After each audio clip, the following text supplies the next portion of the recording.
I'm going to be doing a comprehensive review for this heating knife from Vikram. I'll show you all of the components that you'll see inside of the packaging, how to install them, how fast it heats up, as well as a couple other things, and showing you how it works. Inside you're going to find the stand, which right off the bat we can push. It's just a one-handed string be tricky. Bend it up like that, and then when your knife is cooling you can sit it on like that. You're going to have these two collars, and this is the piece that's going to hold the blades in, and you have 10 blades that come with this pack.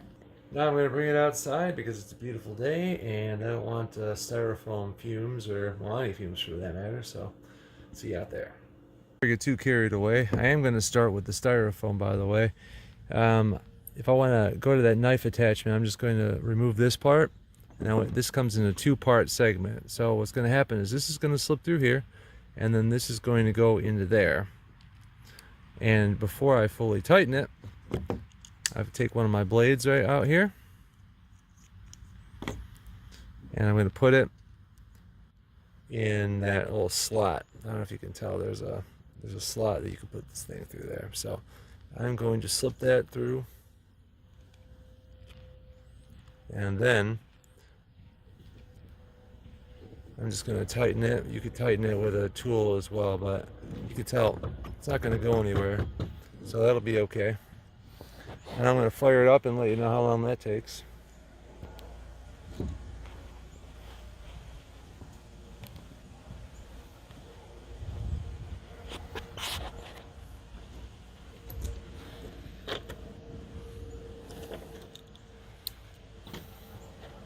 Okay, so I let this heat for about, it's been about, I put on my stopwatch, so about 3 minutes and 20 seconds before I think it's ready to use. This first part was heating up very quickly within like about 13 seconds, and then, but the thing is that this doesn't go too deep in there, so it's got to transfer heat from here to here to here. So this was probably, you know, too hot to handle at about maybe 40 seconds, but this knife took a second. And I was, if you can kind of see on this foam, I was testing different little areas, but I wanted to make it so if I set it on there without applying pressure, you can see how it already starts making a mark down on there. And that's what I like, and that's what I think a lot of people are going to care about. How fast does this heat up, and how much effort do I need to do to be able to make some cuts? So I would say that at the 3 minute, 4 minute mark, which isn't that bad. I mean, soldering irons take a little bit longer and get started anyways. But if I'm going to go ahead and make a straight cut here, let's just see. I'm going to put I want to make sure you can see me. I'm just going to do a straight cut, and let's see how easy it is. So I can feel that I'm using some of the actual sharpness of the knife. So maybe I should try to just let it set in there more. Okay, yeah, I can definitely tell that the heat is helping with this cut. And, okay, so that's pretty clean. I'd take it a little bit slower. This isn't going to work miracles. You know, I'm not really a super proficient person at doing this. I usually don't do a whole lot of styrofoam crafts, but I'm going to go ahead and try to see if I can kind of angle this now. I will show you the wood burning as well and how good it works with that. Okay, you can kind of see that I have a little bit of control, and this is starting to cut through the knife.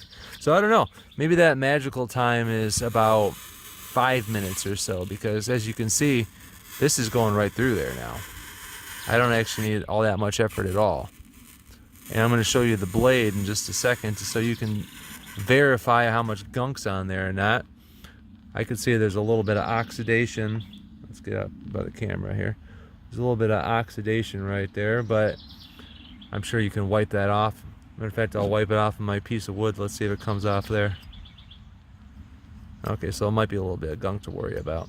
You know, I'm using this foam because this is pretty thick, so it's going to be pretty parallel if you're going to be doing crafts and stuff. I know that you don't usually use the insulation stuff, so I'm going to go ahead and show you it on the wood.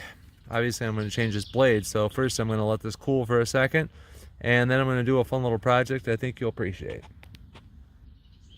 I tried to cheat so I didn't have to wait so long, and I used my trusty pliers, and I just put this hot one on. Well, it's not hot anymore, it's been sitting there for a minute, but I put that on there so I could take it off faster. I was hoping to keep my heat, but man, it still took another 5-6 minutes before this was starting to be able to do something with wood.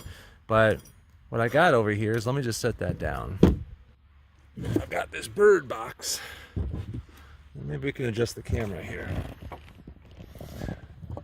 I'm not necessarily going to be worried about priming up the wood or doing anything fancy with that. I figure these birds, they've been using this box anyways. Maybe I'll make a little fun bird icon up there for them and see if it'll draw their interest. Obviously satire entirely. So you can get a sample. I'm hoping this is on camera. Let me make sure. Yep, or no, you can't see anything. So I'm gonna draw and you can see how easy it is. Can you see? No, I gotta move my camera.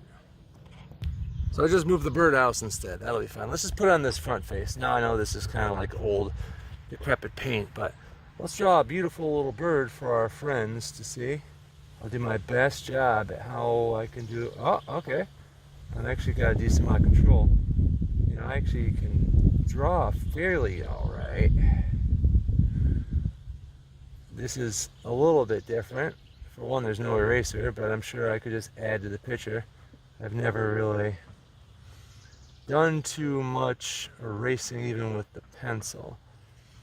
And you know, the sharp edge is more for making your basic shapes. And if I wanted to go ahead and shade, you use that side, and I can kind of fill it out. Definitely different from using a pencil, I'll tell you what. But I'll just shade in his head here if I can make it work.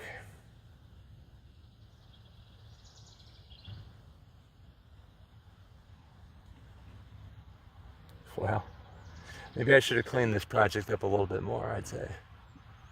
Obviously, the longer you hold it on there, the darker you're going to get. I don't have color palettes, so our duck's going to be different shades of black. Let's see if we can gouge an eye or something for him. We'll just give him a little bird head. How about that? Hey, there we go. If I was a bird, I'd be very interested right now on what was going on in this box. Because so far they have not cared in the least. Oh, this is a crazy bird. So never you mind on how realistic of a bird that looks like. I tried my best. It's definitely not the tool's fault. It's more of my coordination and lack of bird drawing skills. But as you can see, it burns in there pretty nice. I mean, I could have gone a lot deeper and made it darker. If you hold it on there, it can get pretty dark. Matter of fact, I probably should show you an example of that. So as you see, if you lay in there for like 10 seconds or something, then you're gonna get pretty dark ridges. And that's where you can make most of the beautiful artwork. Mine was kind of like the same shade because I glazed over his body pretty quickly.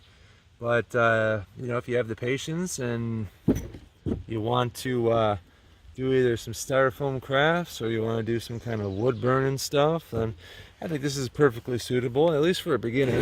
I mean, you might want to get a little more fancy when it comes to doing really professional work. You might want, the precision of the blade. I can't complain about that, So, I give it a thumbs up, right? I do want to go ahead and say thanks to my friends over at Vikram who sent this to me for a review.